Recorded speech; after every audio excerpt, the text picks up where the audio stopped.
All right. Ladies and gentlemen, boys and girls, veterans, and all you amazing people out there who love you some veterans. Hey, welcome to another episode here on Heart of a Volunteer Veterans Podcast. We're your hosts, Chris and Billy, and we got a good episode for you, so stick around.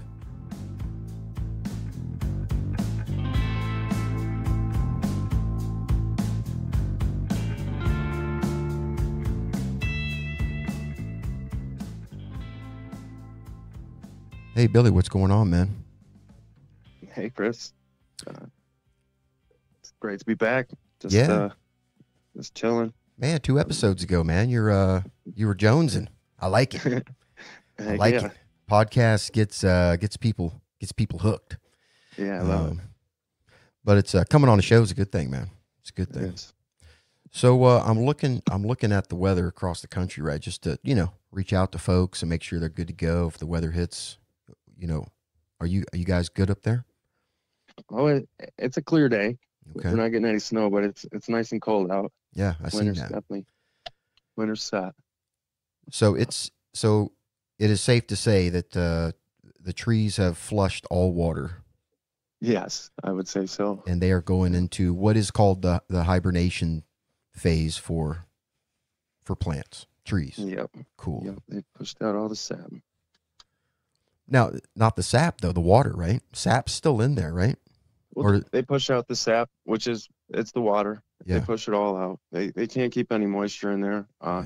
If the trees do freeze, well, the moisture's still in there. They'll almost explode. Wow. They at least snap, but you'll see them explode if that happens. It's no good. It's horrible for the tree. So water expands. Yeah. When it freezes, so it's just gonna. I'm not It's gonna gonna lie. be catastrophic to the tree. I'm not gonna lie. I'd like to see a tree explode.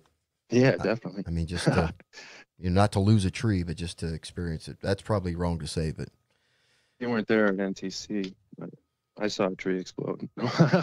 at NTC. Yeah, when we were at NTC, you were at ANOC, but the XO he blew up a tree for us. Oh, Some man. deck cord. Oh, the deck cord. I got you. Yeah. Yep. I don't know if you heard about that. I did not, and there's probably a fun reason for stories.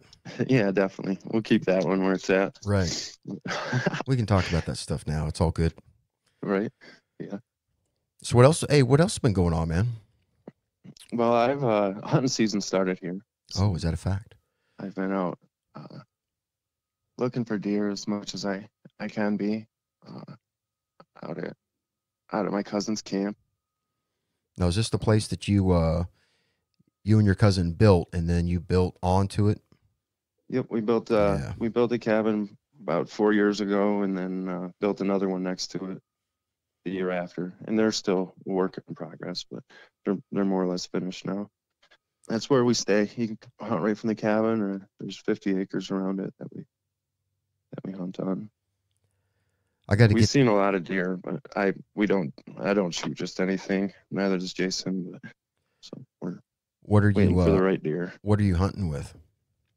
We've got a couple rifles up there and a couple shotguns, Okay. crossbow, mainly 12 gauges, 270 and a 30-06, I believe. Yeah. I like the 270, honestly. Rifle. How single round. What do you have it zeroed at? Right around 200 meters. Yeah. This is about where it's at. That's the rifle we shoot most often, so I feel most comfortable with that.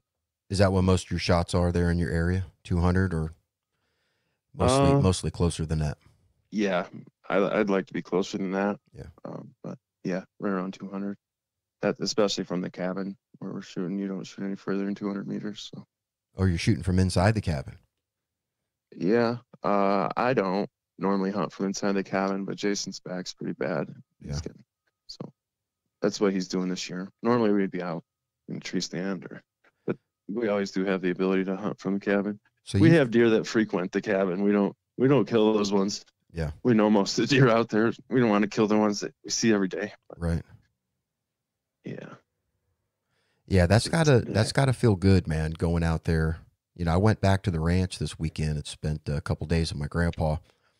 You know, got to ride around with him in the pickup, feeding cattle, and you know, just talking, talking about this, that, and the other, and it always just takes a load off of me. You know, Yeah, and definitely. it's sometimes it feels like there's nothing to take off. It's like when I get there, I'm already good, but it only makes it better for such some kind of strange magic that happens out there.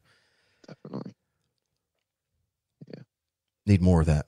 Need more of that, especially this time of year. You know, you got to get out there and stay active. You know, Yeah, easily. definitely.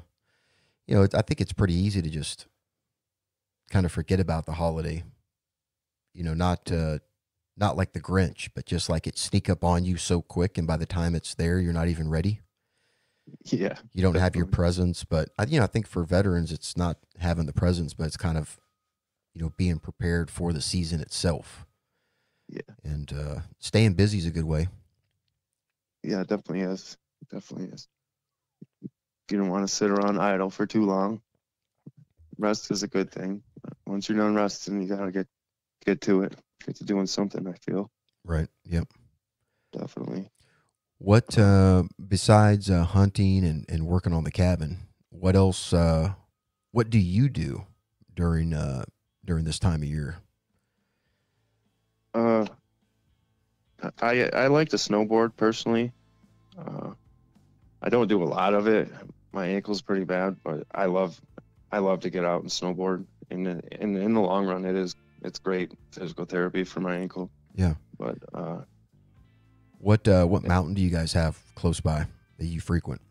there's a small mountain, Swain, New York. Hmm. It's a real small hill. They got 10 or 12 trails, which is where I've mostly snowboarded. I've tried skiing. I'm no good at it. I'll try again someday. Snowboarding just seems a lot more natural and fun for me. Yeah. But um, it's a real good hill for beginners. There's actually hills all over the place from where I'm at. Uh, Holiday Valley would be the next closest one, which is way bigger. Uh, Now these places, these hills you're going to, do they have are they making snow, or are they just waiting until they get they snow? make snow. They make They their make snow. snow. Yeah, they've probably been making snow for a month now. Yeah. So, yeah, you never know. We've been lucky the last couple of years, but there's been years where there's barely any snow. I went to a place in I think it was Pennsylvania. I think it was Pennsylvania. I went from Maryland into another state, like north of it or something like that.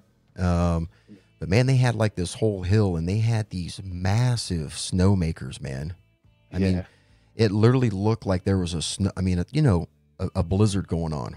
yeah, they pump out some crazy snow. Like And probably every 100 meters, they've got one throwing snow out. yeah, it was. I mean, but this was It's just inner tubes. really neat to drive by those at nighttime in the Yeah, winter to see those pumping out snow. yeah. A lot of northern New York, you get up in the Catskills, there's tons of skiing in the area. So Now, what about it's like neat. terrain parks? Do these little hills you're talking about? They have like little terrain parks built in and things like that. Yeah, Swain has one. Yeah, I think most of them do. Yeah, And in the summertime, when they're open for mountain biking, they have yeah. obstacles and stuff for that. I've done that a time or two. Have you seen anybody on mountain boards up there on the mountain in the summer? I haven't. I bet you. I've got But two of I did. those. I saw that when I was out in Colorado. Yeah. Going down. What is it? The Garden of the Gods, I guess. Yep. It's called. Guys going. It's nuts seeing them go down there with they got like steel gloves on. They used to turn. Yep. It's pretty neat. I've got two of those, man. They're a lot of fun, but I bet. you can get messed up, man. They're I used. don't fall very often on a snowboard, but when you do, at least you're falling on snow.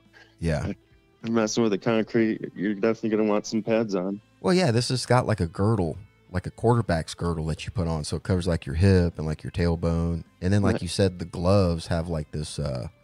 It's like a hard plastic like ball in your palm Yeah. that you can just slide on.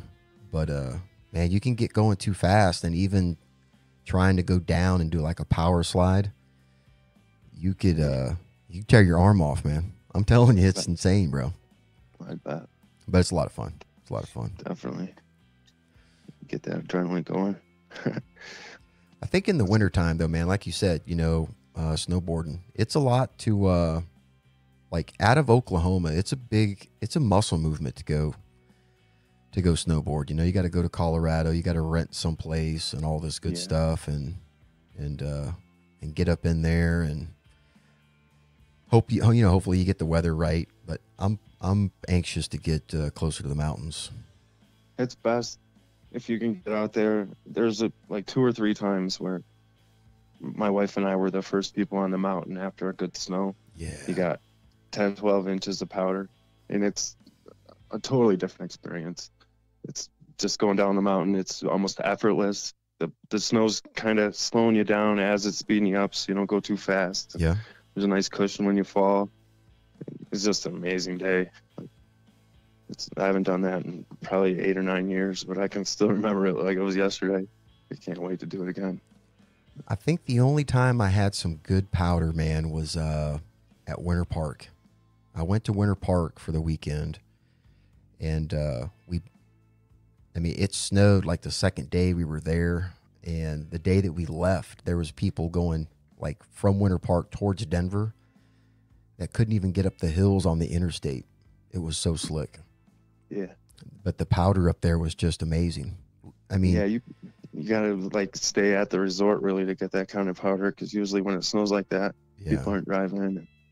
Yeah, we rented a condo. There's like a condo that we rented there. It was pretty slick. We had a little camper at the bottom of the hill.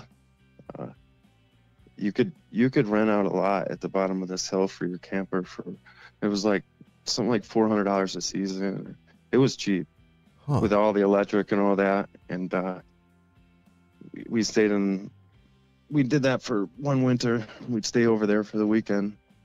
It was pretty awesome. Now, is there like a lift, like right there where you're at, take you up? Yeah, they had 2 small lifts. We pretty much just had to cross the street, go a couple hundred feet to the lift in the morning. So that's pretty cool. It was awesome. And it's a small community. You get to know everybody pretty quick. Yeah. It's a real small town. Now what do we have? I gotta, man, this just goes to show how much I pay attention. I'm like a podcast host and stuff, supposed to be up on this shit. But do we have like a Winter Olympics coming up?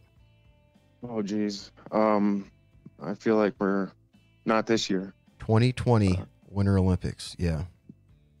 Is it 2020 next year then? Yeah, it starts January 9th, 2020. So it's coming up pretty soon. Nice. Where are they doing this one at? Cause you got that or no? Oh man, Switzerland, Nice. Swaziland. That should be nice. Yeah, Switzerland. Yeah, well, it's going to be better than the last couple we've had. I think they're a little more. They should be ready. Yeah. But no, the reason I say that is I think with the Olympics going on, if you go to Breck, man, like Breckenridge, and the other one that's a little farther up, can't remember the name of it offhand. They always put a terrain park in that's like X Games ready. You know what I'm saying? I've never been to a big place like that. Dude, it's insane because there'll be kids out there, man. Like, elementary school that are doing like barrels. They're they're doing all this stuff and blowing my mind. I can barely snowboard, like follow the leader, like follow somebody, because I'm too busy watching them and I forget what I'm doing and I crash. And these kids are doing just amazing doing things. Some nutty stuff. Yeah. You keep it more simple as you get older. You can do some little twists here and there and whatnot, but I don't know if you want to be out there hitting the half pipe. Well, you know what? It's it's funny that you said that, man, because I honestly, and maybe this needs to be a discussion I need to have with maybe another veteran that's a little bit older, banged up like myself. But man, it's like I look at my snowboard downstairs, right? I look at my LibTech and I'm like, man, I need to send you in and get you sharpened up and squared away, and we'll get you up on the slope. And then there's another part of me that's like, what happens if you hurt your back? What happens if you break your arm, hurt your shoulder? And all of a sudden I'm like, man, I really don't want to be laid up. And I'm not going to lie, man, that part of me wins out 99% of the time. And that was never the case. And that's just one of those things with getting older where it's like, you've got to, the time to heal is time it takes away from living. Yeah, definitely. And then the potential. There's better trails and whatnot too. You can be a smarter snowboarder. Yeah. At the very least, reduce your risk of injury. But well, I definitely agree with you. Like we were talking about the powder, so some good powder, and just a normal slope where there's a lot of kids learning how to ski on it and stuff. Where I'm just staying out. Go on a less busy day if you can, where there isn't a ton of kids. Yeah, and some days you go and there's 15 buses there. Oh yeah. You never know. I will say this though. I will say this. I do like seeing the kids out there. Yes. I agree. And some of those little kids don't even have any poles, man. They just got skis on, and they're just going. Yeah. And you look at them and they got like their tongue hanging out and they're totally concentrating. I love watching that. That's a lot of fun to see them out there on skis. Yeah, that's crazy. Being that little, I didn't do anything like that when I was a toddler. I have to say. Well, I never did. I tried to go down every hill I could, but we didn't have any big ones. Yeah, just on wheels and sleds. It was always fun as a kid sledding. Can't beat going down a hill. Yeah, I'm gonna try to. I'm gonna try to get up there. Seth Rodenbaugh, you remember Rodenbaugh? He lives there in Denver. Nice. So yeah, I'd like to get up there. He wants me to come there and hang out with him, and I want to hang out with him and his boys. His boy's a character, man, and then go snowboard from there. Kind of use that as kind of a base camp. And, definitely. Remember, though, folks, if you're in Colorado and you're a veteran, you're going to go ski, try to get yourself the military pass.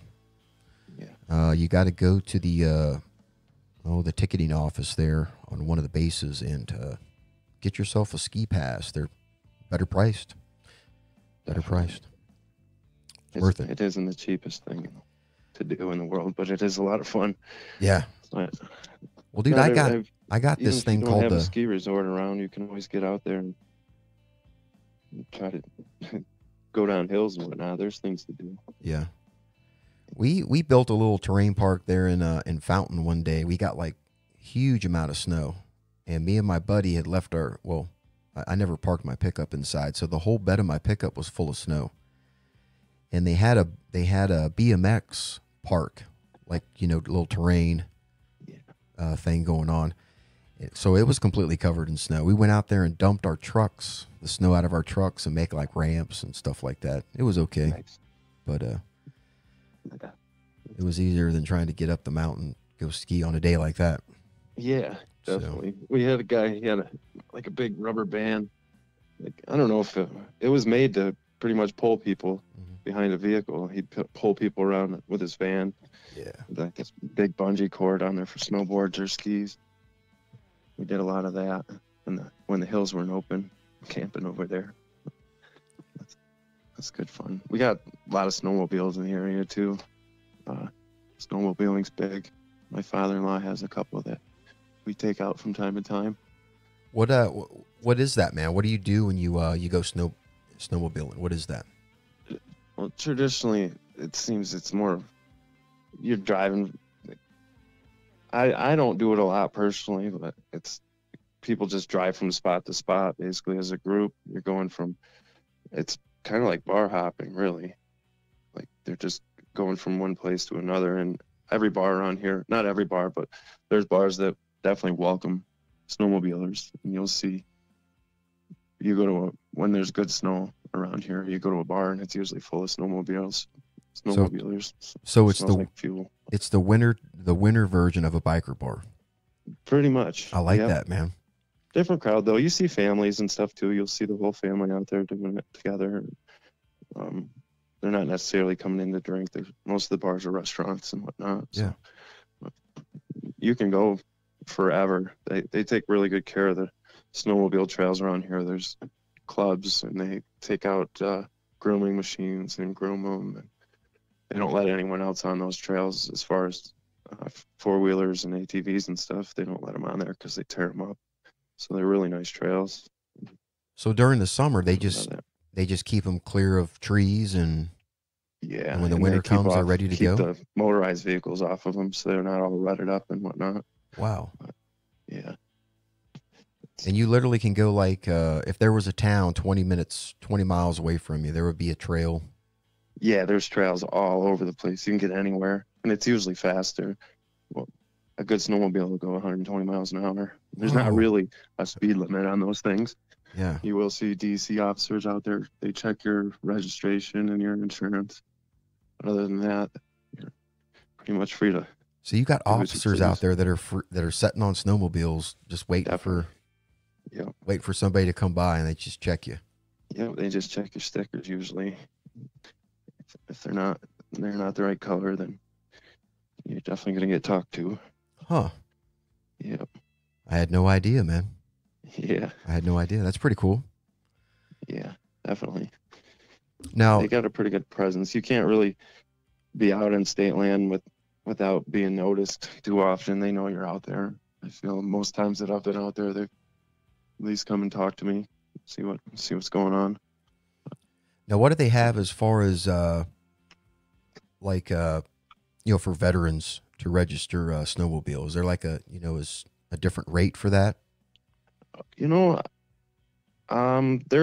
are veteran rates for some of that. You might have to. I doubt it's a cheaper rate though for snowmobiles. I don't think so.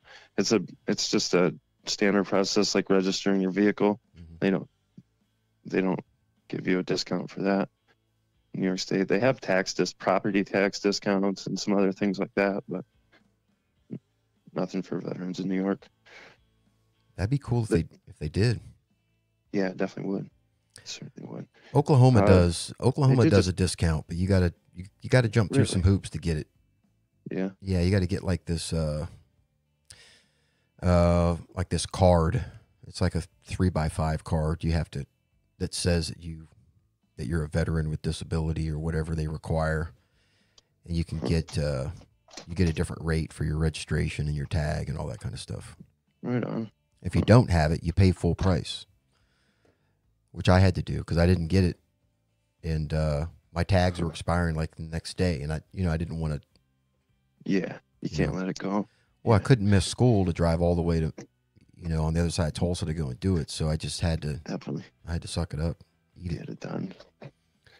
Huh. It's not a big deal though. I mean, it's nice to have if you can save some dough. Yeah, definitely. But sometimes it works out, sometimes it doesn't. There's a pass that'll get you into all the state and federal parks for free. Yeah. That's something that I haven't done, but that could have saved me a lot of money in the last 10 years. Yeah, I'll get it done eventually. That's a big thing. People don't think about that. It's not cheap going in those places at all, usually. Yeah, but if you're a family that likes to get out and about and go to places. Yeah, that's a big benefit. Yeah, it is. It's huge. Go check it out. It's free. Like if you get the card, and you got a whole new world open to you, really. Yeah. There's state parks and national parks everywhere, small ones and big ones. Yeah, there's lots of opportunity. I know the state parks around here, some of them have cross-country skiing trails, snowmobile trails, horseback riding trails. They do a lot of that. So, cross-country skiing I haven't tried that, but it's something I definitely want to try, or even just snowshoeing, like walking through the woods in the winter. I want to do the snowshoeing.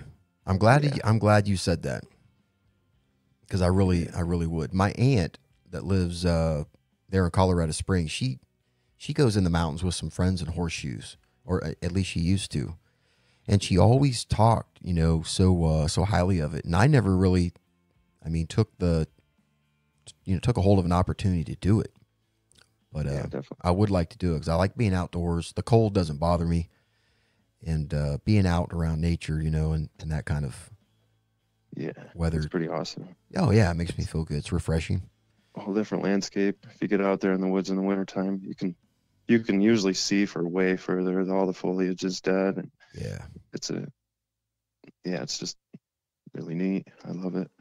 Well, you know, the nice thing is, I think that the military, at least for us veterans that that required, you know, cold weather equipment, like all the Spears gear and the waffle suit and all that kind of stuff, the stuff that touched your body, they're like, we don't want it back. They were begging us to stay outside and walk around. They gave us the boots, the socks, you know. Yeah, it's great. I mean, I didn't throw any of that stuff away. I'm wearing some of it right now. Yeah, I didn't. Yeah. I've given some away. Somebody's been like, man, that looks pretty warm, and given them, you know, a set of, you know, a top or something like that. Yeah. But yeah, that stuff's definitely had lots of cold weather gear. But in Hawaii, it still got cold. I froze my butt off in Hawaii quite a few times. It'd rain all day. Yep. And then you're soaking wet, and it might have been 50 degrees out, but that's still when you're soaking wet. And then you get a light little tropical breeze blowing. Yeah. I'm sure there's far colder situations, but it definitely felt cold out there a few nights. Yeah. Wouldn't think so in Hawaii, though. I had some great sleep in Hawaii, though. Yeah, I definitely. Even if it was pouring rain. I definitely slept good out in those woods. It was just a completely different. Yeah. I mean. Yeah. Different kind of sleep. I'm tired, though. Usually walk 8-10 miles out there uphill. It's definitely with everything you needed for 4 or 5 days. It's awesome.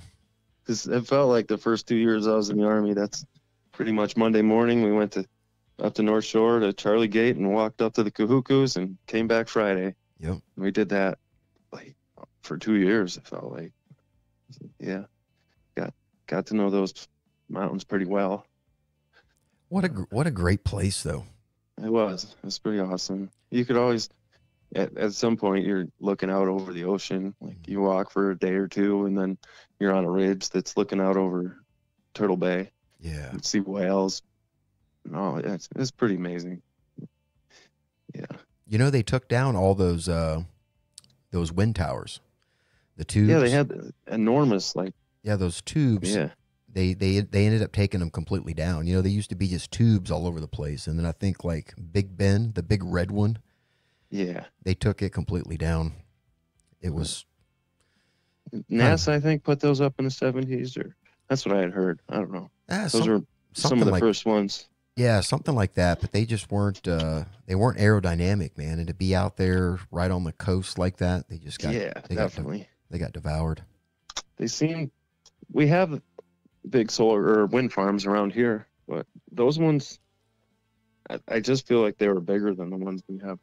No, they seem like just enormous, really. But, well, if you remember that big red one that was there, or I think they called it Big Ben. It was it was almost the size of a train car. Yeah. Or I mean, I think it was wider than that, but it was huge, and it set up on top of this stick, dude. You know, and it's like that looks weird, and it was supposed to have a blade on the front of it, and everything was supposed to be good. No, like you said, it was the 70s, man. Early design. Yeah, they would probably be successful with maybe shorter ones, with the design that we have now. Of course, I'm not an engineer. That's your job, right? Yeah. So they're going up all over here in Western New York. But Oklahoma's huge on that here in the prairie, man. Nice. Don't bother me. I don't have them in my town yet, but I think they look pretty cool.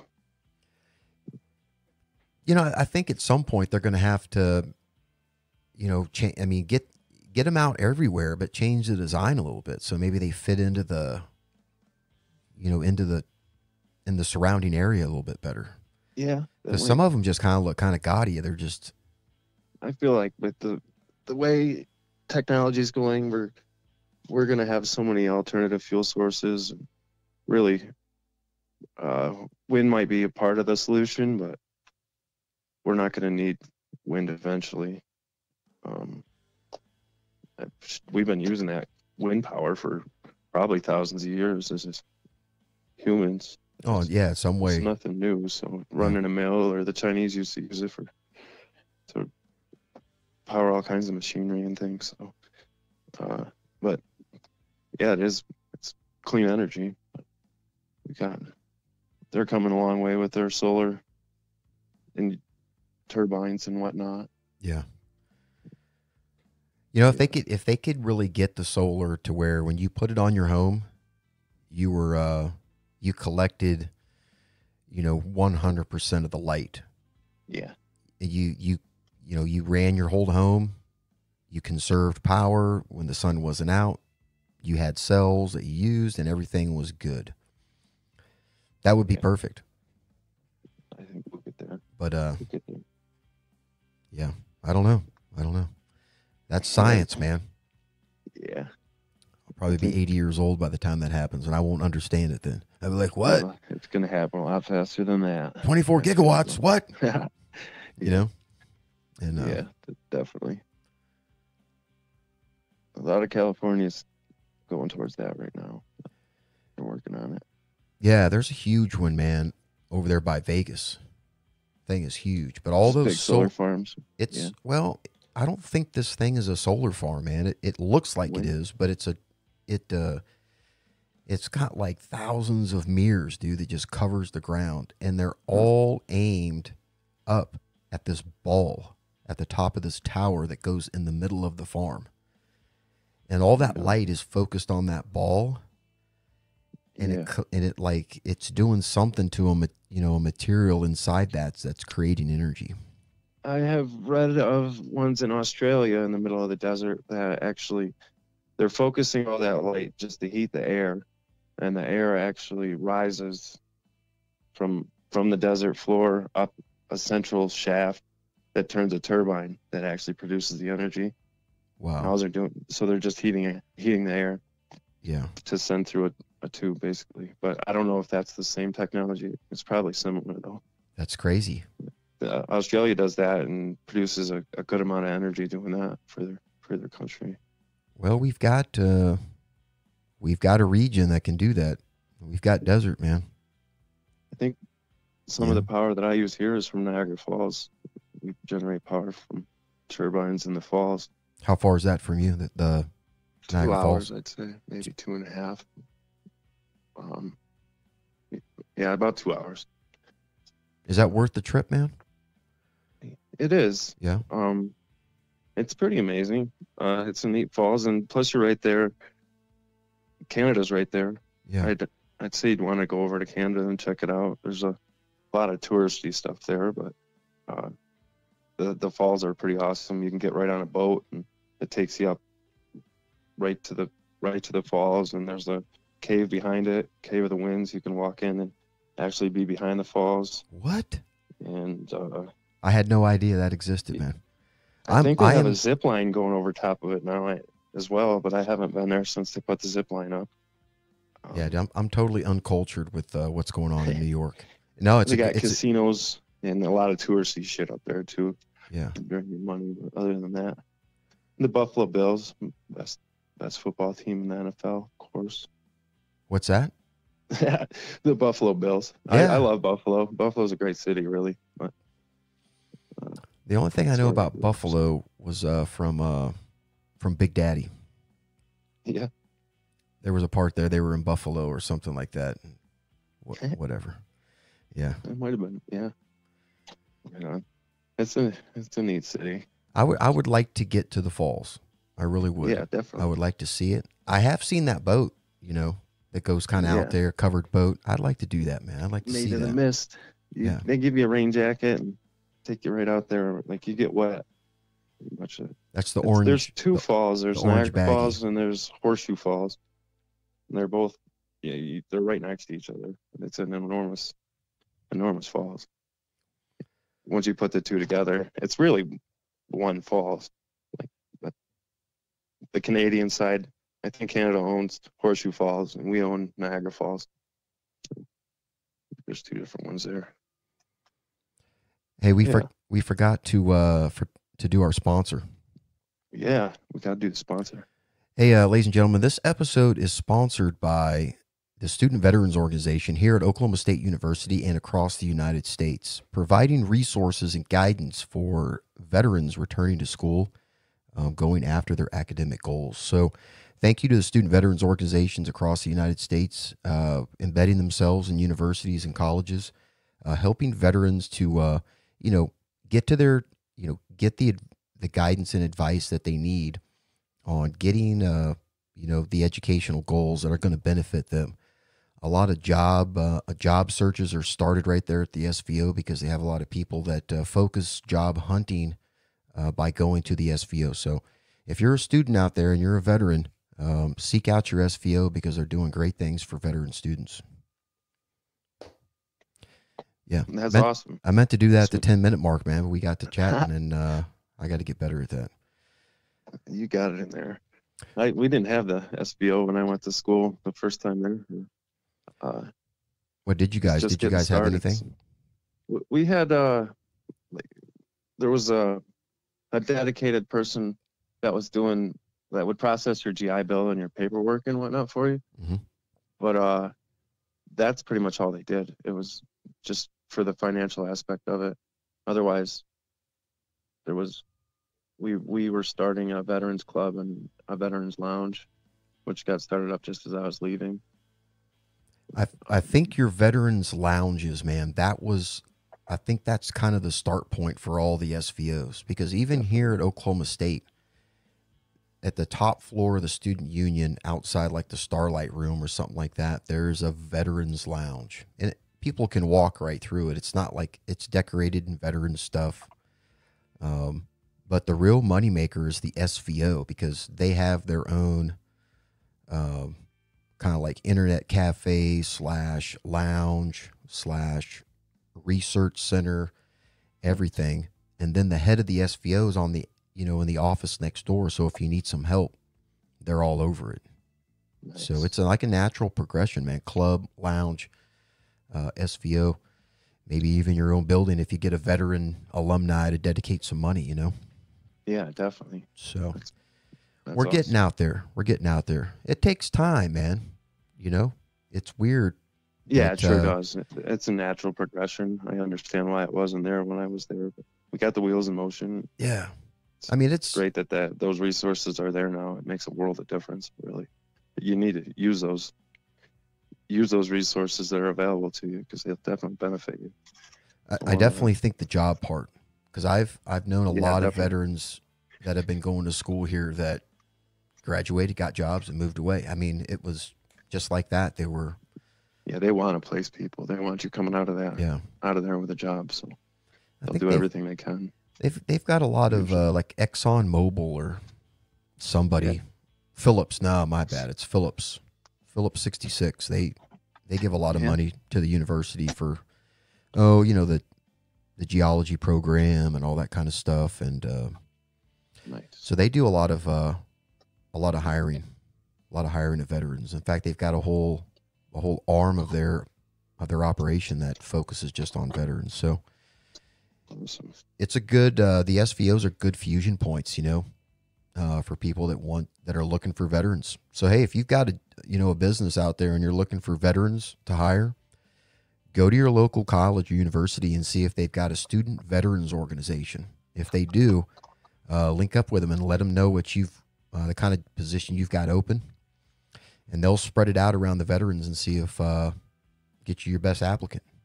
So something to think about. Awesome. Yeah. Definitely. Well, hey man, typically we do like a 30, 45-minute episode, but what do you think we just kind of chat for a while and we'll let people figure it out on their own? That sounds good. Okay. I'm down. So what else, man? What else we got? Well, I know my mental health relies on me keeping my mind occupied and busy. So I just strive every day to have kind of a plan and have a routine of taking care of myself and make sure that those things are routine. So I'm brushing my teeth, wash myself and whatnot. It makes a big difference in your overall mental health. If you're not brushing your teeth, you're not gonna be happy, really. believe it or not. I'll tell you what, there might be people that are listening to you say that, and they think that it's funny, but yeah, definitely. In some cases it is, but in all honesty, that is, if you're not taking care of yourself, brushing your teeth, if you smell your armpits or you can smell yourself, but you're like, I'm too busy to do it. That you're going down the slippery slope. Yes, it's take care of yourself first. Yeah, sure. Yep. Very good point, man. Very good point. It's easy to miss that. Especially when you're volunteer oriented and volunteer focused. A lot of guys are busy either doing their job or trying to help. Don't take care of themselves. Yep. Yeah. Well, especially this time of year, man. I can kind of feel it. It's school. It's schoolwork on one side, papers at the end of the semester with Thanksgiving coming up, and then Christmas. Of course, Christmas is free and clear. It's like plenty of time from the time school's out till Christmas starts, and the new semester, so it's kind of free. But like sometimes it feels kind of overwhelming to to be a part of that when you've got other stuff going on. Definitely. But you definitely need to go and do it because I'm looking forward to seeing my cousins I don't get a chance to see, and that makes it worth it. And in the end, even though it's extra effort, have to study more when I get back, it's going to be worth it. You just have to engage yourself in it, and sometimes just getting started is the hardest part.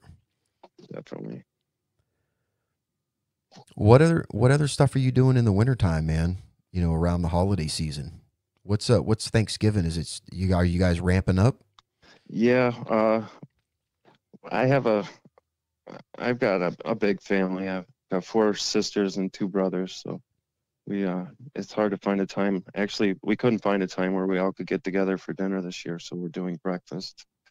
We've done that before. It might be becoming tradition of this Thanksgiving breakfast that we're doing. We'll all get together at my grandma's house Thanksgiving morning for a nice big breakfast. Last year I made breakfast pizza for everybody. But, nice.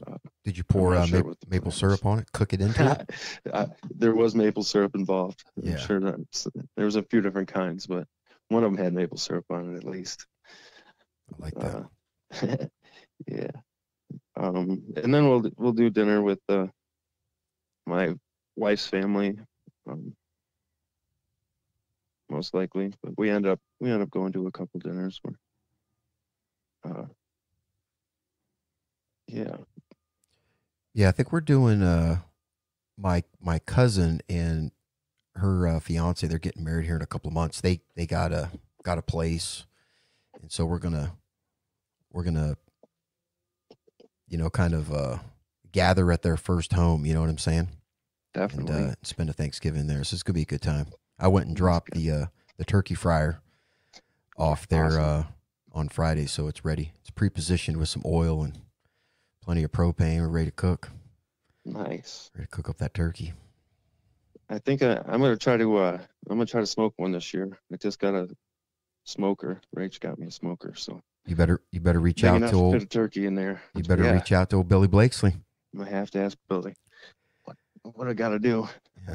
I'm not familiar with a smoker at all, but we'll figure it out. Definitely. I've tried smoking things a time or two, and I wasn't that pleased with my results, but I'm getting better as time goes. Yeah, you need to reach out to Billy Blakesley. Yeah, definitely. Man, I'm telling you, at any time you could in the evening you could call him any day of the week and be like, "What are you doing?" I was just out the grill, pulling the meat off, and I'm telling you, man, it does not. I've called him in the middle of the day. What are you doing? I just leaving the commissary, picking up the meat for tonight. Beautiful. I'm like, what? I mean, he barbecues. Passion. Yeah. He's all into it. All into it. Nice. Yeah, if he would start like a little barbecue truck, he could sponsor an episode. Definitely. The Blakely barbecue wagon. Awesome. He'll listen to this episode. Maybe they'll put a light bulb get him off going in his head. Yeah. Yeah. Nice. Well, hey, we've got Billy. We've got one of our one of our veteran co-hosts that's been on the show, Richard Rowland. He lives up there in up in your area. He's not in New York. He's up in Maine, but they're getting their storm windows up, like you were doing, and just getting ready for the winter, man. But we're gonna have him come back on here pretty soon and talk to us. But do you remember those files I sent of his affirmations for veterans and people just getting through hard times? I do. I love them, really. I've listened to them a few times.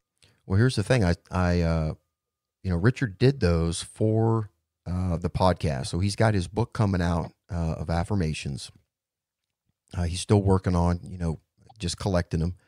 But as he does, he's, we get on the phone and I record him actually saying them like the ones you've heard, but I set them to music. And I like to play the first one for everybody. So this is number 1. This is from Richard Rowland. And these are called Just for Today. So here we go. Enjoy.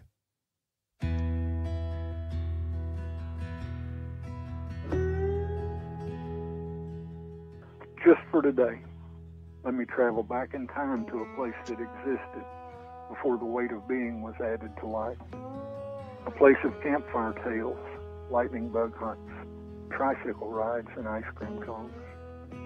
Just for today, let me find the peace that accompanied this time when life was simple and sleep was sure. In doing so, may I remember what I am instead of what I have been told.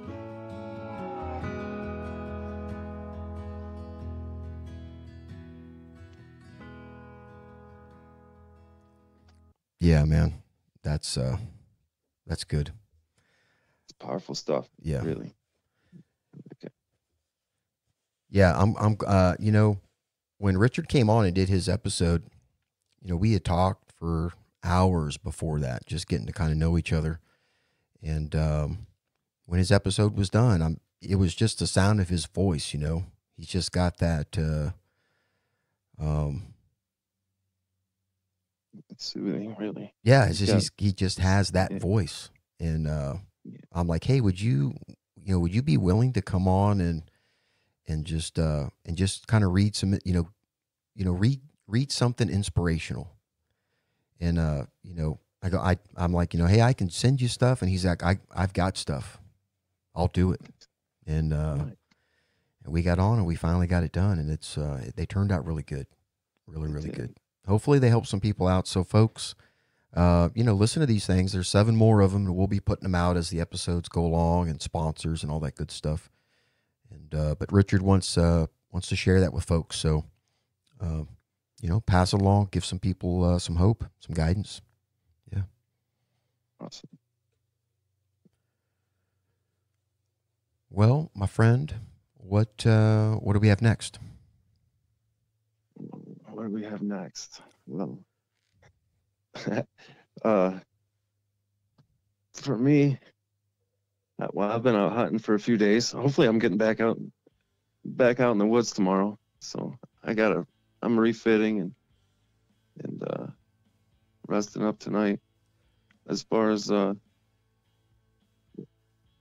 wintertime activities, I love cutting wood personally, and just getting outside and gathering firewood. Gathering firewood's been one of just a recurring theme of my life. It seems like anytime I'm out gathering firewood, I get to know myself a little bit.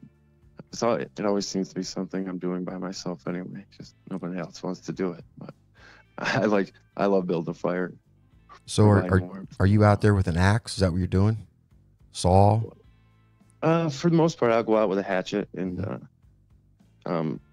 collect logs and bring them back and cut them up once we get back. Yeah. As a family, we always went camping when I was a kid, since I was little. And my stepfather wasn't the camping type. I had been taught by my father when I was a small boy how to start a fire and all that. So I was in charge of all that from a young age, getting the wood and starting a fire. Otherwise, it wouldn't happen if I didn't do it. So, but I always loved it. It was a great way to keep me out of trouble and keep me busy. Go get some firewood. Now, how are you starting your fires? Recently I got myself a fire starter, and I started just practicing with it out of camp. Yeah. But normally you're cold. You starting it just quick, like use a lighter and some paper. But Man, I went on this website called Überleben, which is German for to survive, and I got their fire starter, a couple of their wooden cups, their wooden coffee cups are hand carved. Nice. Yeah. I tried to carve a cup. It's tough, and you got to have the right tools. No, you got to have the right tools, man. It's one of these days I'm gonna do that. I'm gonna make all kinds of stuff. Bears. You might be able to burn it out. They used to use that's how they used to make canoes and whatnot. If you got yourself a nice hot coal, and set it on top of a piece of wood, you'd be able to burn that cup out. I think that'd be your best bet without the tools. I'll try that. I'll think about that. Yeah. Definitely. The other thing I got was, I got the fire starter, but then they have this piece of hemp rope that's soaked in like some kind of natural, I don't know, some kind of like sap or something like that. That's like catches on fire relatively easy. And right along with the hemp, of course, it's going to catch on fire really quick. Yeah. And you just kind of rough up the edge, but it has like aluminum tube that the string goes through. So once you've got it, you spark it a couple of times, it lights right up, you light your fire, and then you slide that tube and puts the fire out. That makes a big difference. Yeah, I've lit a couple of fires, You'd be surprised. Here at the house. Starting a fire, it's something that you want to practice at. You might think that you know how to do it, but you could have a lighter and like you could have all the fire in the world and still light that fire, and it'll keep going out on you if you don't have it stacked right. Yep. Know what you're doing, really. So fire starter isn't. What I've been doing, man, is all of my there's a popcorn bucket that my sister got from the Oklahoma State game. She came here to watch, and I've been taking all of my my dryer sheets because I cleaned my lint trap on my dryer with the lint. I save all that. I put it in the bucket. Yeah. And man, if you make like a little ball of lint and throw it in the middle of some stuff, it just goes that stuff up. Works great. And so I just keep that stuff. I'll just put it in a baggie and throw it in my bag, and then that's kind of like my fire starter. I got a little bucket next to the dryer. It gets filled up. Yeah. Usually I'll actually take some candle wax and pour it over top of that, like the very end of the candles and stuff that doesn't get used. I'll take that and mix it in with that, and that actually makes an excellent fire starter. Yeah, it's pretty good. Yeah, there's lots of little tricks out there, man. We need to get, we need to do like a little, kind of a survival. Yeah. But in a way, it sounds weird doing a survival episode for veterans. Right. Because it's like, if there's 1,000 people, you would expect, the veterans to be able to survive. I don't know. We want to all be on the same page, though. There might be some useful things we could put out there. But. Well, I definitely know there's some new stuff, and that stuff's always happening. And you can, there is. And here's the thing: you can thank veterans for that, taking some of that, some of the equipment they've used, got out and improved it. Yeah, definitely. And definitely takes guys getting out there. Lots of great veterans out there improving on things, coming up with some great new inventions too. Yeah, we got my old sergeant major from 121, DJ Snyder. He's been on Naked and Afraid and all that. Really, the survivalist scene. It's fun to watch. It's neat over the past few years being able to see one of the guys I served with on TV. We had Marshall there on the island too. We had a couple celebrities, but Ernest, yeah. Ernest. Yeah, it's cool to see his journey. He's what's great. Hard. It's crazy you said that, dude, because I sent a picture of my beard oil collection because I went to the gun shop this weekend and we got beard oil there and picked up 2 bottles of it, and then I've got some Rick Ross beard oil. But I took a picture of it and sent it out to a bunch of people. And one of them was Ernest. And of course, he sends me one and goes, I need some of that. Of course, Marshall's got phenomenal face armor. Yeah. I mean, he's got great face armor. So I think I'm going to try to get him some. Send him send him a little care package for Christmas. Be good for him. Definitely. He could use that. Yeah, he's out there movie starting it up, man. Entrepreneur. It's a big change from old Rifleman Marshall in the infantry. I have to say. It's crazy he's out there doing that. It's awesome. Big changes, really. But he's definitely thriving. Well, that's I'm curious to find out, and I would love to have Ernest on the show and just kind of ask him. It's like, is at some point in time, man, was there a point during the deployment where you were doing something and somebody said you should be an actor? Yeah. Did he build his chops? Did he know before he came in? And what is it doing for him now? I mean, because we've seen a lot of stuff on social media, him going to interviews, going to tryouts and stuff like that, and reading and doing spots, and then actual characters he's played. So is that that drive to complete the mission? Is he still carrying that with him? I'd be curious to ask, because I know that he is. I know that he is, because he was just that kind of warrior. Definitely. But for him to come on and put it in his own words, I think would be very, very powerful. Yeah, he speaks well. He surprised me, really. We did a lot of gate guard and NTC, him and I together. That's the only time I was in the platoon. But he was an actor. He definitely was. He put on some shows. It's just me and him. He'd be going on and on about some stuff. Yeah. Funnier than hell. Yeah, he's a good kid. Well, maybe he'll hear this and the big thing, like for anybody, really, it comes down to time, and I guess people can kind of, I think people can kind of see by this episode, we really didn't do anything. We just kind of came on here and talked. Yeah, and but if you want to do an episode where, you've been on the show before, you're going to come on and do a Saga episode. We'll get that out to everybody. It's going to be amazing. But these, other veterans that have not been on the show before, for them to come on for the first time, it's kind of a major muscle movement. You got to you've got to develop it. You got to help them. You got to develop them at the same time. But once they do it once, they're ready to go. Yeah. And I mean, and that's what you want, get a little bit of practice, jump in.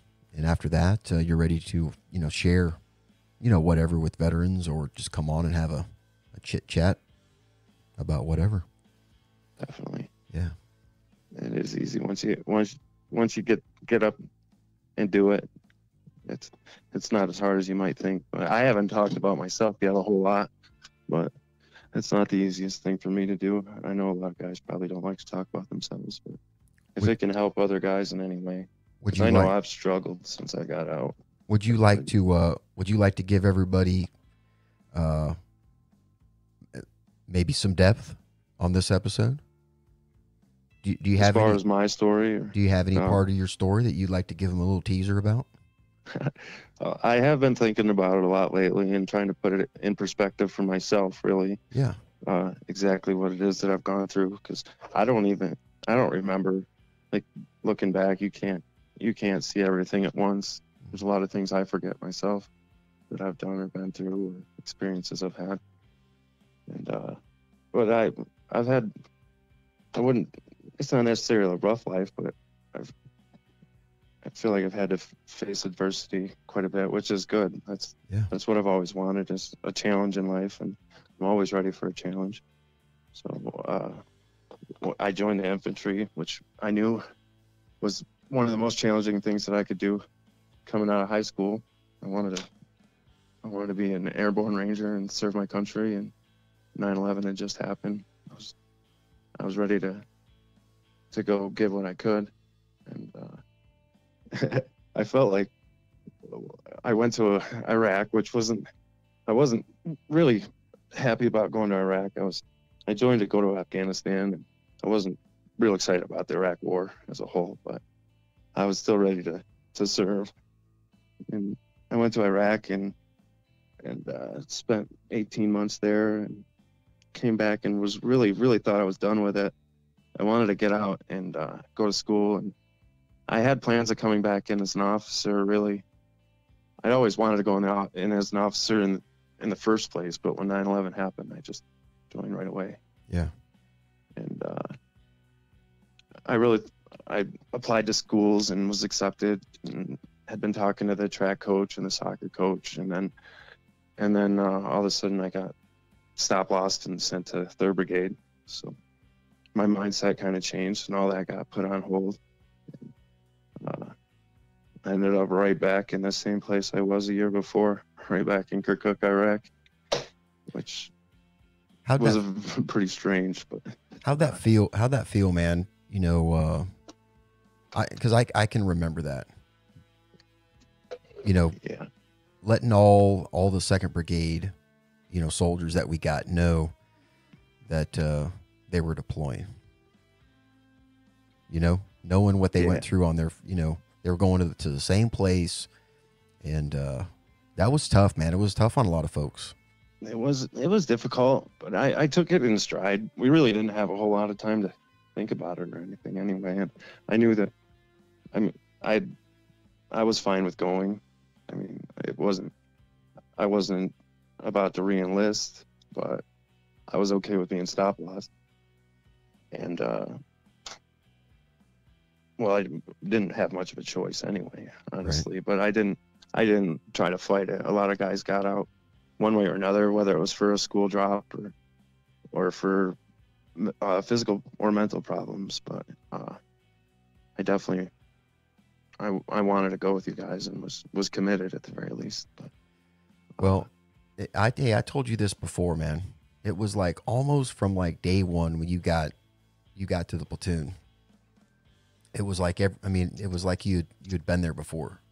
Yeah, and I got to the platoon really, and that platoon was really what I'd wanted in the Army. When I joined, it was a pretty awesome platoon to be in. Yeah, and I didn't want to leave really, but not that my first platoon in the Army was a bad platoon, but it wasn't what I thought it was going to be. It ended up being amazing. Yeah, I love those guys, but it was different. We were a different platoon for sure. We functioned a little differently than most, but right. It was good. It was definitely a good thing. Well, man, you know what? I have to tell you, if it's weird how things work out, and this is me looking back, and just being thankful for, you know, that time in my life that was made much better. Not just by you being in the platoon, but when you brought Rachel along with you, because I was married at the time, or had just gotten married actually. Yeah. And had Rachel not been there through the deployment, they were there for each other. You know what I'm saying? Yeah, and, definitely. And that worked out. That made my deployment. I mean, it was a tough deployment. It made it much easier knowing that, you know, seeing pictures that, you know, you guys are going to drop kick Murphys without me and all that kind of stuff. Right. But you're enjoying yourselves. You know what I'm saying? And everybody's getting through the best way that they can, if that makes any sense. Those guys took great care of me too when I got back. So yeah, man, it was nice. Got to have your tribe, man. We had a good tribe there. It was fun. Good folks. Good folks. It was neat. We had our own little family there. Really, we had a great. Even being thousands of miles away from our families, we all got together as friends and had a family for Thanksgiving and Easter. We got together all the time, really. Yeah. So even if you're not around your family, there's always someone out there for you to get together with and spend some time with. It seems you can find someone. Well, I'm glad you say that, man, because I really hope that, you know, veterans this holiday season, you know, like I said, that they don't, you know, just kind of spend time by themselves. But I hope that other veterans that are out there, you know, that have the ability, you know, I don't have the ability right now to like invite veterans. I mean, I can go and spend, you know, money and have food brought over and have veterans come here and eat at my modestly, you know, furnished apartment. Yeah. But later on in life, man, it's going to be where it's like, veterans are always welcome to my place for Thanksgiving. And it's kind of a thing where, but I think there are veterans out there that have the ability to do that. They've got, but at the same time, I think there's veterans that need to just reach out. Hey, I got nothing going on for Thanksgiving, man. I'd love to come spend Thanksgiving with your family. And get themselves out there, because I think just like coming on the show, just like even subscribing to the show, some veterans don't even want to listen to it. They're like, hey, I don't want to listen to that kind of stuff, because they think we're talking about war and all that, but we're not. We're talking about getting out after it out here as veterans. But I think you need to reach out. You need to get into people's lives for your own good and for theirs, because if you've been a good friend with somebody, you're going to be offering something great for that experience for them also. Yeah. And definitely. So you can't dismiss your own worth, because to somebody else, you may be what they need. Definitely. To make their to make the visit great, to make that time of year great, whatever. So I just hope that people think about the other veterans that are out there, and invite people over for some chow. Maybe you're having like a little Christmas party or something. Invite them over, or at least reach out to them and make sure they're doing good. I'm going to spend a lot of time talking to veterans during the Thanksgiving time. Yeah. And I know there's some people I need to call. Yeah. Talk to for sure. Yeah. But no, I'm excited, man, to get to be done with school. I know we were talking earlier about you going and getting your master's or getting another degree. Yeah. For me, man, I'm ready to kind of be done for a little while, and be able to travel around. Definitely. And go see folks. I definitely want to get up there and see you and Rachel. I definitely want to get down and see Zavala. I got to go see Z. Where's he at? He's down in Texas. Yeah, he's down in Texas. Yep. I really, really want to get down there and see Z, and then I want to get out to South Carolina. I got a first sergeant buddy out there. Awesome. We all need airborne ranger time, and he, we both need it, so we need to get together and tell stories and talk about the future and all that good stuff. So, no, I'm just ready to get out there, man, and mix it up a little bit. So, yeah, awesome. Yeah. What would you go back and get your degree in? What are you thinking? Right now, I have a degree in architectural engineering and interior design. Mm-hmm. I'd probably go back and get a degree in business, honestly, but I don't know that I need to do that. I might just study business on my own. Right. I might end up getting a master's in architecture, honestly. Dude, don't forget about that Voc Rehab, man. Yeah, definitely. I mean, you easily apply for it. You easily qualify for it. So I would definitely think about that, because that's free chicken. You know what I'm saying? That's free chicken, man. Yeah. 4 years of it. You can't beat that. Well, honestly, I can find ways to help people with an architectural engineering degree, and in big ways too, really. But I've thought about so many different things. I'd love to teach, or even get a medical degree. I could be a nurse, or I see Goots out there, getting his nursing degree. I don't know. There's so many things out there, and I honestly haven't made my mind up yet, honestly. So I don't know exactly what my mind can handle, but I want to do as much as I can. So. Dude, you might as well. Dude, I'm excited for you, man, to just have that with the ability to put that many irons in a fire. You know what I mean? The desire to want, hey, I've got, I want to go do this. Let me do it. And there's time to do them all too. Maybe I can do. I had it in architecture school. There was a 92-year-old guy up there going to school right along with me. So older, like that's crazy to want to still learn at that age. Well, they have to, man. You got to keep your brain going. You can stay alive, really. Yeah. Stay moving, learn, and stick around for a long time. I think I'm always going to be a student, man. I think it's wherever I finally settle down, and like you, man, maybe I'll teach, maybe, years down the road, I'll go in some little community college and teach philosophy or something like that. But, definitely like close to a school where you're like in state. You go in there, you pay for your class, you go and get what you need, just to take care of your own curiosity. Yeah. Always pass learning. that knowledge along someday too. Yeah. Like you said, go teach someday. Well, I definitely like teachers. I definitely like the always learning. Yeah. Like I'm getting ready That's to write the Army too. You're always learning in the Army. Yeah. They must have changed that system on you 15 times by the time you got out. So yeah. you gotta constantly be learning there. You want to be good at your job. Well, man, I'm writing a paper on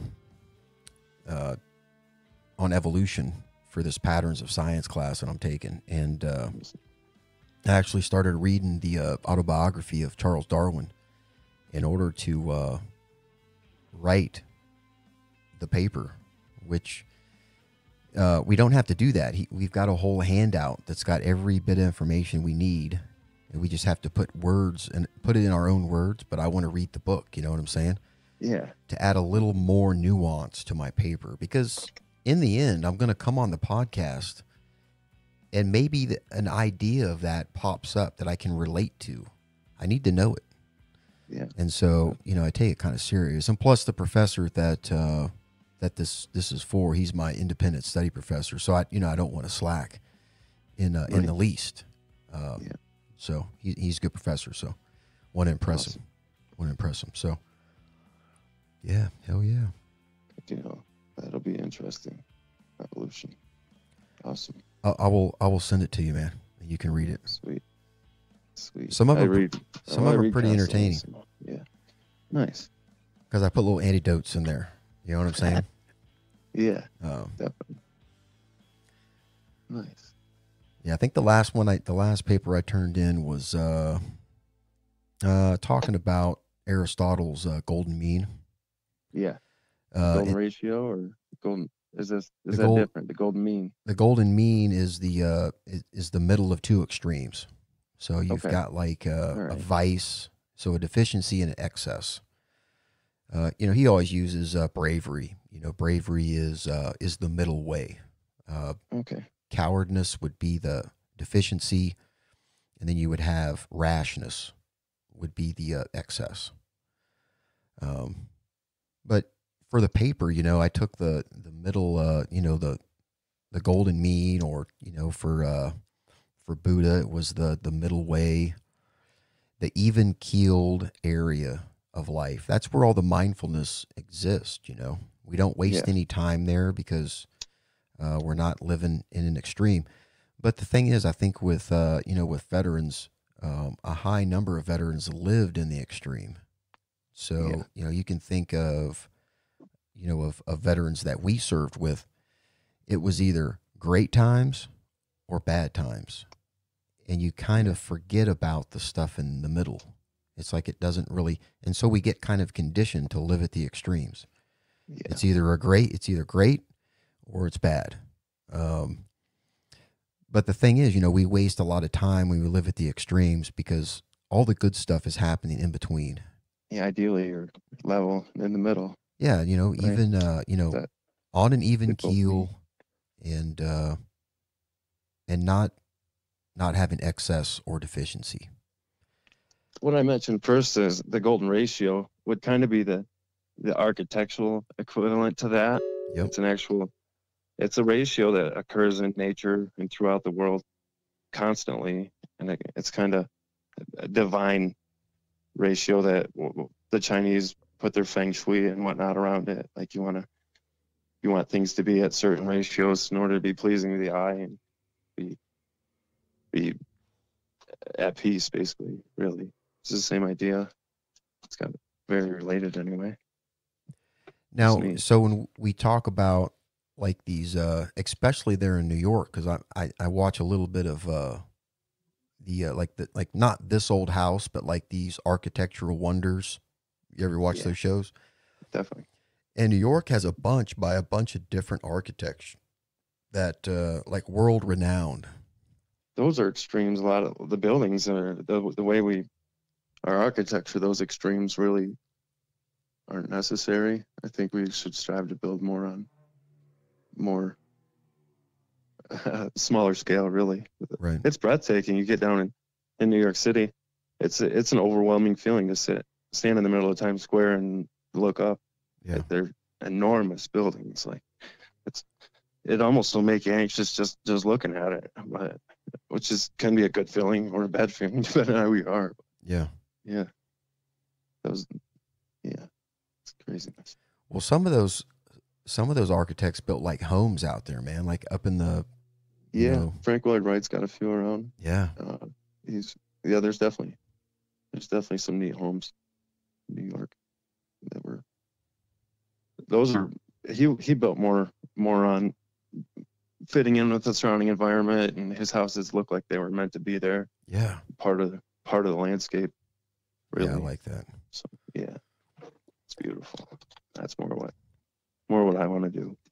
Now, see what I want, man, is like you remember like Tony Stark's place, how it was built into the side of the mountain, but small, like much, much, much smaller. That's what I would like.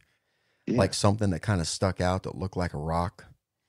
Right. But it was like the glass in front of my house, and the rest of my house was kind of built into it. That would be fun. There's a big old nuclear silo for sale in Arizona right now for $300,000. I was looking at. What are you going to do with that? They're selling it as real estate. They think somebody might buy it and turn it into a house, but I don't know. But they do sell those things. It's like a decommissioned nuclear silo, and it's got like a quarters where the officers would have lived. Yeah. That ran this thing. So it's got like 1,200 square feet of living space, along with all that other room that you could possibly build something out of. It's been done. You basically you put a little tiny house up on the ground and then live in that, and underneath you got all this. You got all the space in the world. Kind of a survival. Yeah. I guess you could turn that in if you built like a platform. You could maybe make some money and turn it into like a climbing gym or something. Yeah, there's a lot of things you could do with that, but definitely. Yeah, do a ninja gym or something. Sounds good. Turn into a private prison if you want. Ropes course. That too. They're all private now. Government private prison. Yeah. Yeah, sounds good. It's crazy, man. Yeah, that's nuts that something like that's for sale. I mean, just saw it reading this morning. But, yeah. Now what do they? Of course, they take the missile out of there. Are there still like the silos there? The doors are there. Everything's there, but the missile, by the looks of it, like that's what. I wonder if you can open it and stuff like that. If you can open the they bay. Said there's no electric or water, but it can be run in. Which there's got to be electric. I don't see how they ran it without electric. But. Yeah. That'd probably be a hell of electric bill to open those doors up. Right. Yeah. Run it on solar. Right. We could do some neat stuff out there. No, I did look at some of the Arizona land, and it's cheap, man. Yeah. If you want to live, if you want to develop your ability to live off grid and take a chance at it. I mean, if you've got a damn good plan that you can jump in and money to get a good solid plan from the very beginning, a good system. Yeah. You can make it. You got to adjust your life a little bit, but who doesn't? Harsh environment, but who doesn't need to adjust their life just a little bit? Definitely. Yeah. Couldn't hurt. In fact, give it a shot. In way fact, different living than here. That's how we evolve, man. The stress the stress of our environment. You don't get evolution doesn't happen unless you're challenged. Yeah. Some way. Yeah, maybe Arizona's the place to go, man, for next million years. Yeah. And evolve. Awesome. Yeah. A lot of people don't like the evolution thing, but I find it very, very fascinating, man. I really do. It's pretty hard to deny anymore. And evolution is definitely, they find that things evolve way faster than what they ever thought too. Like, there's just crazy instances that I read about where birds evolve in the span of like 1 or 2 generations and adapt to their environment very fast. So it's definitely. Well, it all comes down to survival. It all, I mean, definitely. it all, and here's the crazy thing, man. You know, when people think of that, um, of like a species being like, hey, we've have environmental pressures. We have to become this, that every member of the species does. It's like, it's onesies and twosies in the first generation. Then Yeah, it's more the next. And then there's like a split or a branching, as they call it. So one species continues to go, and the other one, instead of, um, being a cactus finch, they're a ground finch. There's, right. the cactus finch is dropping food on the ground, which half of us are picking up, and then, a certain group of the species just prefers to pick up the seeds from the ground, Right. and they It evolve is. into a ground finch. One will have a little longer beak or something, and Yeah. different. Yeah, definitely. It's crazy. But they're still finding new species of things out there every day too. Well, the thing that gets me, man, is, and I didn't even know this, and this just goes down to the fact that I just really never took a patterns of biology and science class, but, um, like, those bull seals, like seals, if you look at their skeletal remains, it's not one structure that's their flipper. It's actually two appendages that look like feet, like elongated hands, that they're This is not. the back flipper then, huh? That back Yeah, they're tail not, thing. and they're not fused together, but they're covered with, with That's skin. craziness. Huh. So if you cut it open from, or, if you found one that was dead, or you go to the museum, that was the thing there. The picture I saw was from Cambridge, in their museum, their natural history museum. But you can see it, man. It's like it hasn't fused itself together. So that's the reason why they're considered mammals. I mean, they give birth to live animals, but at one point they walked on four legs. It's like a merman. That's crazy. But they're like, yeah, it's got once it's got again, two though, legs on the other. well, if you look at, where do you find them? You find them in the Arctic. So, and then you find them in other places where, the weather is perfectly fine. But Yeah. look at the environment. They get their food from the ocean. In order for them to do that, they've got to be able to navigate the ocean. And they spend most of their time in the water anyway. Yeah. So, when they're on land, they're vulnerable, obviously. So, yeah, it's interesting how, not everything's trying to get on the land. Yeah. There are things that are, what we would consider de-evolving into, aquatic life. And of course, coming out of the ocean out of the water onto the land. Yeah. Stuff's fascinating. It is. It's insane. Changes over a long period of time, millions of years. Yeah. They're learning new stuff about that every day. There's always something to learn, especially about that. Evolution's an amazing thing. I think I like the evolutionary part, but I'm real big into like geological time. Yeah. Like, continental drift theory, in the very beginning, that's like the real big basis for, tectonic plate theory, and, volcanism, not Star Trek Vulcans, but volcano types. And that stuff just fascinates me. They've gotten insane, or they have really crazy technology now to measure those things and to map the tectonic plates. And oh yeah, they're finding so much, like in the news every day. There's something new that they found, as far as something about the tectonic plates and how they behave, or about ancient continents that we didn't know about that are there. Yeah, all kinds of neat stuff. Man, and I was talking to my grandpa, but in 40 years, I'm going to be just like this. I'm talking to my grandpa one day about Lake Missoula, right? And that was like northern United States, right up kind of into Canada, but kind of in the United States, up around North Dakota area. Yeah. Well, it was a huge, huge lake that was basically had an ice dam that had developed over time. You know, it was coming out of the ice age, but this ice dam was weakening, and it released like the whole lake.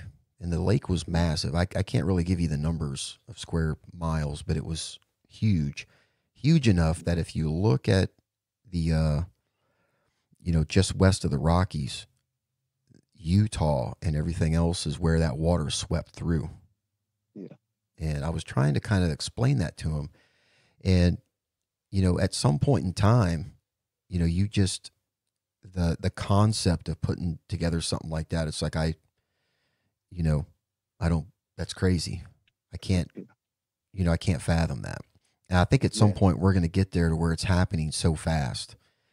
And it may not even be, you know, Earth. It may be somewhere else. Like all of a sudden it's like, yeah, we've got 10,000 people on Mars. And I'm like, what? 10,000? What? When did this? What? Yeah. But I think there's just going to be a point in time where we're just not connected to it. It makes perfect sense, but man, I want to stay connected as long as I can. Yeah. You know, I would love to be, hey, we need people to volunteer to go to Mars, colonate. Right. I'm like, I ain't got shit going on, bro. I'm out. You know, and just jump on a ship and that would be very interesting. And go and do it. I would do it. Have to give it some thought. I think that'd be very interesting for sure. Yeah, that could happen very soon too. Definitely. It can, because we're turning over new stuff faster and faster and faster. Yeah, we definitely are. It seems like we just got 4G and now they're like, they're just waiting to drop 5G. Yeah. You know? Yeah. And then of course our phones will be obsolete. And they're coming up with, well, the physics really behind a lot of this. They're getting a lot better at with quantum mechanics, and the computers we'll have in the future just are so much faster than what we have now. But they're gaining the ability to build these computers that are just instantaneous. They don't even have to process, which is pretty crazy. But yeah, that's nuts. It's possible. It's possible. Hopefully we do get there someday. No, I think we will, man. I think this whole, everything we do here on the ground, it's either got a connection with, you know, something going up into space or something that's already been there. Hey, this works. You know, we just had, what was that satellite? The number 2, the second one, just left our galaxy, our solar system, man. Oh yeah. Yeah. Just getting on that, like outer space, like into the unknown, really. Yeah, that's pretty awesome. And it was launched like 30 years ago or something, 40 years ago. Yeah. And the crazy thing is, you know, it was theorized that once you got to the edge of the solar system, that the solar winds were just going to be, because there was no planets to like kind of shield it or, you know, kind of contain it. Yeah. That it was just going to just rip stuff apart. But it basically, it hit like a thicker atmosphere. Kind of medium. Yeah, like a thicker atmosphere when it punched through, but it just kept on going. Yeah, it wasn't what they expected it to be. Definitely. Right. Which is crazy. But the key to that, man, is how are we getting that information back here? See, that's the thing. It's like, at some point in time, it needs to be, I mean, you know, you think about that distance. We have to be able to do that, like, and then there has to be an energy thing. It's like, you know, how is this thing surviving? How do we do it when that thing, it doesn't have fuel on board? It's not using fossil fuels. Right. How is it still doing it? And how can we make solar the Earth? It does. But why aren't we operating at that efficiency level? We should be. This thing just punched through the solar system, where we need to be. That's insane. I'm telling you, there's a huge benefit, you know, from the space program that we get down here. Oh, definitely. And it's only gonna help us. But you know, once again, it comes down to the ethics and the morals behind it. Yeah. Are we gonna do the right thing? Can we think beyond profit? Can we think about survivability and you know, taking go beyond money and power? Yeah, you know, take the species to the next level. Yeah, the good of the race and the good of the planet. Yeah. I think there's enough good out there that'll outweigh the evil in the end. We're destined for And I hope so. Hey, so I got here's a thought that I've been having. So let's say that we're traveling around very, very close to the Earth. We're really close. Other than those two, and I still can't remember the name of those two, number 1 and number 2. Those Voyager. are Voyager. There we go. I just wonder if it's like, there's somebody out there that's like, hey, if they ever get life forms to this point, we will reveal ourselves. Right. And, maybe they're watching us and this, that, or the other. I mean, this is what people are saying. This is not what I say. But the question I have is, if we do run into to another life form out there, and let's just say that they've been around for billions of years, but they have run into an evolutionary hurdle. They can't go any farther, and they don't have anything else compatible with them except for us. And the deal is, hey, your species, the human species, Homo sapien, you have infinite, from what we see, infinite evolutionary potential. But there's certain things that you'll never get because of your location, your proximity. You're locked into one place. But if we get together, we can advance your your space program. We can get you off of this world onto another. Would we take a blending of species in order to take our species to the next, or would that be too much of a loss of self? Right. To where, the first person, what is this? I don't know. I don't know if we have. If our survival was dependent on it, then it'd be necessary. Well, that wouldn't. I don't think we'd do that unless. I don't think it wouldn't be there'd our be people survival. willing. Yeah, I know there would be. There'd always be people willing. But, yeah. But no, I just think of like, if they had the ability, they had telepathy. Telepathy was built into their species. Yeah. And, the ability to use like 75% of their brain power. Or maybe they were at 100. That's why they couldn't evolve. But by basically evolving together, we would like increase our brain usage to 50%. Which would give us billions of years to increase to 100 before we couldn't evolve any further. Yeah. I don't know, man. I don't know. That's a question to ask. Yeah. We'll see in our future. There's with the way that our universe works, it's a lot like the solar system, how the planets, they're constantly moving. Sometimes we're closer to Saturn or Neptune or Mars or we're the sun or whatever than we are at other times. Mm-hmm. The whole entire universe is moving in that same kind of manner. So what we're close to right now, say in 1 million years from now, or even 20 years from now, there's going to be different galaxies and different parts of the universe that are closer to us that were one time very, very distant. Right. So as things move around, we might, if there is extraterrestrial or alien life out there, there's a possibility it's moving closer to us. And right. That stew is constantly being mixed, so it does increase our chances of coming into contact with other life at the very least. It's pretty neat.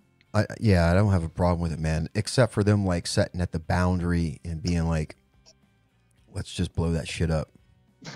Or coming down here and doing, science fiction movie stuff.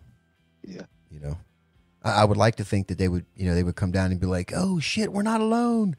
Yeah. And it's like we think they're attacking us, but they're coming into our orbit with like fireworks display. It's like their custom. That would be aloha. Yeah, that would be totally cool, dude. Yeah, that would be totally cool. Yeah. Yeah. And they liked all the shit that we liked, and they took us up to their planet, and we just, I don't know. I just drank a bottle of water and I feel optimistic. I feel optimistic. Yeah, definitely. You never know. Keep dreaming. Right. Yeah. Great things happen. You never know.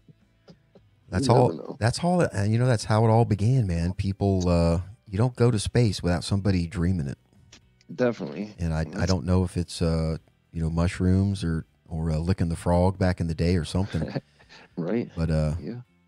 we punched out there, and it's good stuff. It is. I'm excited. It is. Let's keep growing.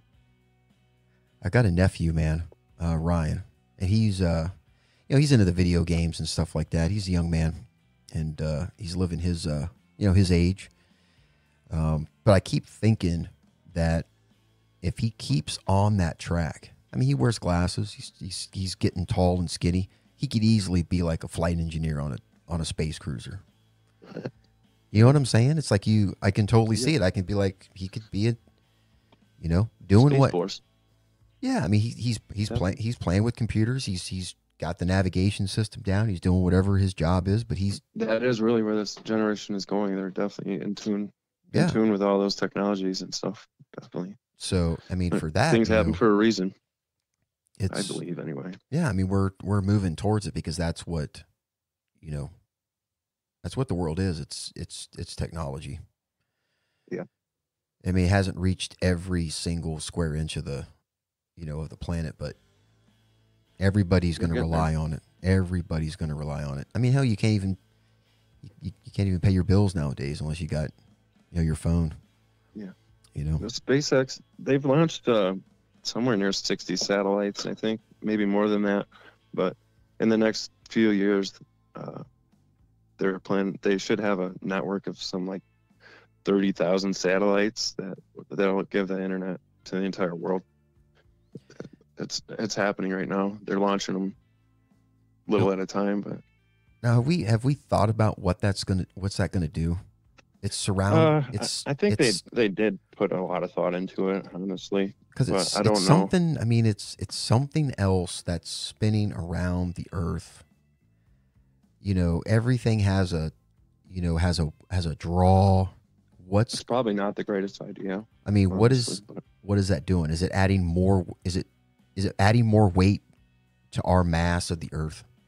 It's full of junk up there right now. We've been dumping stuff up there since the 60s or 70s, I guess. So there's there's some ridiculous amount of space junk floating around out there. They're just now starting to think, hey, we're going to have to clean that up.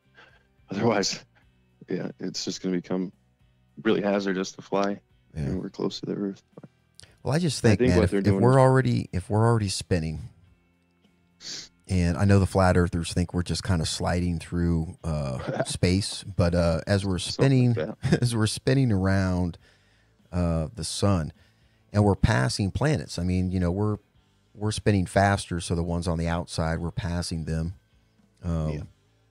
At what point do we pass them a couple of times, and that new mass that we're carrying does a little bit of a pull, right? Or even an interior planet that's not really dependent on our mass, because the mass of the sun is what it's pulling off of. But at the same time, every time we pass an interior planet, we pull it towards us. Yeah. And I wonder what's going to happen if those get added to our mass. We start throwing a bunch of stuff up in there. Yeah, you never know. It's definitely not something we want to mess with too much. But they have pretty accurate, like crazy computer models they know pretty much what's going to happen if that does happen. Yeah. Not to say they didn't look at that. I saw they threw out like JT1. It's like an interstellar object that's coming towards us. It's supposed to impact in like 2002. But there's like a 1 in 40,000 chance that it won't, or that it will. 1 in 40,000 chance that it will. There's more of those than you'd like to think whiz by the Earth. Yeah. Every now and then. Well, this is the part that gets me, is they're showing a picture of this coming towards the Earth. And then the description of it is that it's 420 yards wide. Wow. Or feet. Yeah. 420 feet. And I'm thinking like, well, you wouldn't be able to see that. Right. And I get it that it's coming in super fast, but it's going to be like at 420 feet wide. Yeah. That's like a needle. And so I don't know. And I just think something that's 420 feet across, by the time it breaks the the atmosphere is going to wear it out unless break into pieces. And unless it's now if it doesn't have any ice on it, it could make it. It could make it almost fully intact. But the ice is what cracks it up. It's like any kind of interstellar water that's like frozen inside it. When it starts to hit it, cracks it and breaks it. That's a godsend. Right. But if it doesn't have that, then it could be like just a clump of iron that broke off somewhere to slam into the earth. You never know. It's happened before. So yeah. That's part of those satellites they're putting up there. They're supposed to be some kind of be capable of defending us against that. Really? In some way or another. Yeah. That's good. Then they do have a plan for stuff like that. They try to have a plan for that. The United States and NATO and all that. Yeah. I don't know. If whenever it does come, Harlan will know. I have not heard anything about this. Is there a projectile that can be fired in space from a platform? I don't know that we have that capability. I feel like they more rely on us being able to launch up there with some other type of spacecraft. Yeah. That does have that capability, but I don't know that it's up there already. It's possible. Yeah, I don't know, man. And you're talking about something that's flying at an amazing rate of speed. Yeah, who knows? Intercepting it, landing on it, kicking it with a nuke kicker to kick it off, off its trajectory, so it skims, it scratches the atmosphere but doesn't get pulled in, or right. I don't know, man. That's some straight up science. That's some sci-fi. High-powered lasers or something, I would think. Try to break it apart. Well, I know somebody was saying that they had to get close enough to it to launch some kind of like something that would grapple itself to it, and then it would throw up these nylon sheets that were supposed to like a big parachute. Well, it wasn't supposed to slow it down. It was supposed to give it like a drag on one side and maybe get it spinning. Change direction. And then maybe get that Coriolis effect of it spinning to spin it off of its trajectory, right. Off to the right, left, or whatever it needs. Well, it would have to go right because we're going left. But yeah. Oh, wow, man. Yeah, I like that kind of shit. It's a miracle that this planet's here, and life is the way it is. You got to be thankful every day you wake up that you woke up, because it could be done. It's a miracle. In a flash. It's crazy. Well, I like the I like the idea of, the alignment of some of the planets. They say that, like the moon, it takes the, a lot of our abuse. Yeah. Because of the way it spins around us, it just like luck of the draw back in the day, it picked up a lot, it takes a lot. It protected us. Yeah. And, there's other planets, they're pretty pockmarked, but they're not, they haven't been destroyed. So they've taken a lot of hits for us, which is pretty fortunate. Those moons are there for a reason. They do a lot for a planet. Yeah. They bring the planet alive, really. Once those two objects start fighting at each other, they give it sort of a heartbeat. It starts to pulsate, and that's where you get your tectonic activity and all that. That's where planets come to life. Dude, I love that, man. It's pretty neat stuff. Yeah. Dude, you're absolutely right. Absolutely right. Yeah, it makes me wonder. I don't know a lot about Mars. Mars's moons. I'll have to look into that, because Mars doesn't have a whole lot of. Well, let's do this, man. Let's take some time later on, in our own free time, and kind of bone up on it, and we can come back on and talk about it. Sounds great. And maybe this episode will spark some other veterans out there that want to come on and talk about some planetary stuff. We might have some astronomers out there. I don't know. I'd love to get it. I've never even looked through a telescope. That's something. They've got an observatory at the local university. I have to have my wife take me up there. She took astronomy courses up there. Yeah. In college, but it's they just I've ever had the opportunity to do. I don't know if it just happened or if it's happening, but there is something about Mars going on right now. I know they got a rover up there. Well, you should be able to see it. you can see Mars a lot of times when you look up in the sky. It's a little red. I know lately you've been able to. You can see Venus, Mars. Those are the only two that I've been able to point out myself. Yeah. Using the Google program Google Sky or something like that. I don't know. Yeah, that's a lot of fun. No, I think it was something. I think it was something about the clarity or something. You were supposed to be able to see it. Huh. But you know, like you, I don't have a telescope, which would be fun to have. I would love to have a telescope. I think it would be an amazing investment. I'm gonna look into that one of these days. I definitely get one for my niece, then I get to play with it. It's usually what I'll do. Nephew. Yeah. Oh, you buy them cool stuff and play with it till they're ready for it? Yeah, I get to help them learn how to use it. There's nothing wrong with that. Benefit. Why not? Yeah. Definitely. Well, hey, brother, we're at an hour and 45 minutes. Awesome. You want to shut her down, and we'll run another one another time? Yeah, definitely. Beautiful. This is let's see. It's Monday evening. I'm going to release this thing tomorrow, man. Give folks something to kind of listen to. And got to try to work on an episode for Friday's episode. So beautiful. Sounds good. Yeah. We'll get her done. Well, Billy, thanks for coming on and then having a chat, man. We covered a lot of ground. Yes. Covered a lot of ground. Well, once again, man, it's always good to chat with you, and we'll keep bringing you on, man, as long as you want to. Awesome. All right, man. Great. Hey, I'll talk to you later. Yep. Have a good night. Yeah, you too, brother. Stay safe, everyone. Peace. Hey, everybody. Hey, another episode, Heart of the Volunteer Veterans Podcast. Hey, this was just kind of, Billy and I coming on here, just kind of chit-chatting a little bit about different things that just kind of off the cuff, off the wall. The big thing to take from all this, folks, is that during this holiday season, you got to keep your tribe close. If it's your family, stay close to them. If you don't have any family out there, which there are a lot of veterans that don't have any family close to them, they've either moved to another place where there's no family around, or they don't have any family left. These older veterans, gather them up, take care of them. All right. If you're a veteran out there and you've got nobody, don't be afraid of calling up a buddy that you know. See if you can't come over and have a little turkey with them. Sit down, watch some football, tell some stories, maybe have us a couple of beers. All right.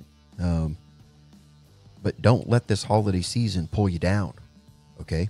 Don't let it pull you down. We're going to keep it upbeat here on the show through the holiday season. So if you got something you want to share, want to come talk about, reach out. HOV Podcast 7. That's the number 7, gmail.com. All right. Everybody stay safe out there. Enjoy the rest of your week. Got Thanksgiving coming up, so don't forget to hit the grocery store and get your turkey, get it thawed out, get it ready to go. Everybody enjoy your week and be safe. Stay blessed.